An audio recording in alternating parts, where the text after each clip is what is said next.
10 years ago, Darth Revan made his debut in LEGO form as a May 4th promo.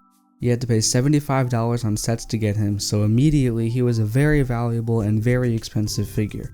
In 2024, he goes for an average of $363 on Bricklink. For BrickDaddyMinifigures' 1-year anniversary, he released his own Revan fig for $28.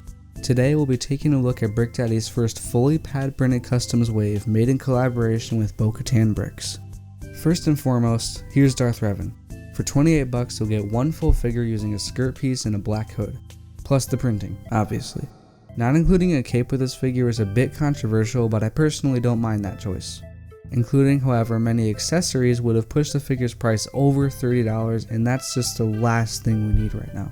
The prices customs are getting nowadays is a lot for anyone. Most waves are at least $150+.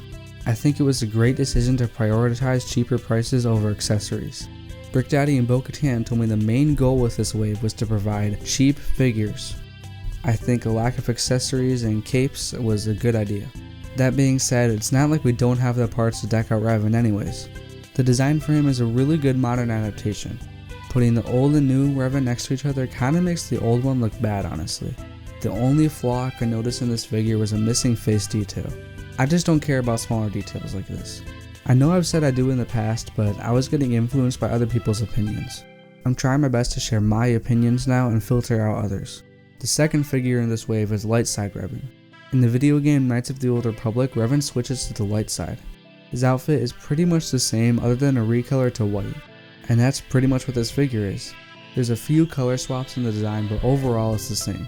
I'm glad this look was included because I just really appreciate canon recolored figures. Next up we've got Short Revan. Just kidding, it's the Jawa from Mandalorian, designed by Bo. Being totally honest here, I'm not really that excited for this figure. Not to say it's a bad or unimpressive figure, I just wasn't excited for it. It's a very niche character that I didn't really care for, but now that I have it, it's definitely growing on me. The design, as usual, is very well done. The fabric lines and two-tone red eyes look just like something a LEGO designer would make.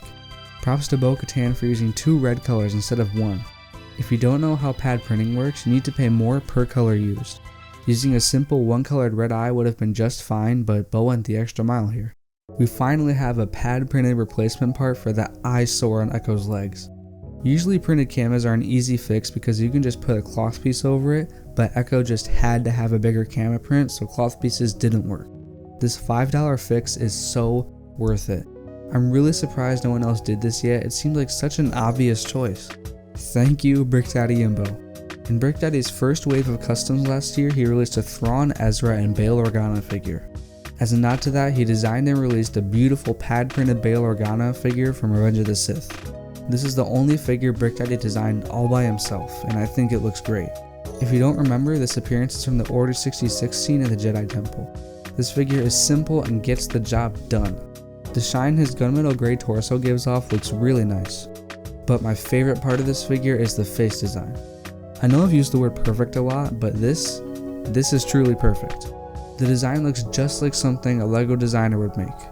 If you put this figure in a fan's collection without telling them it's a custom, I guarantee they'd think it's official.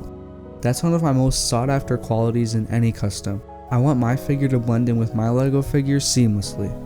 This wave does the job excellently. Big thank you to BrickDaddy and Bo-Katan for sending this wave over for free. Well, actually I did buy Bail myself, but all the other figures were sent for free. Before anyone comments, I was not paid to say anything. All my honest opinions. Anyways, huge congrats to BrickDaddy for his 1-year anniversary of making customs. He and Bo are always making great figures, so make sure you follow their Instagrams linked below. I hope you all enjoyed this video and found it helpful. I'm finally on summer break and I'm back to making videos. Stay tuned. ALC out.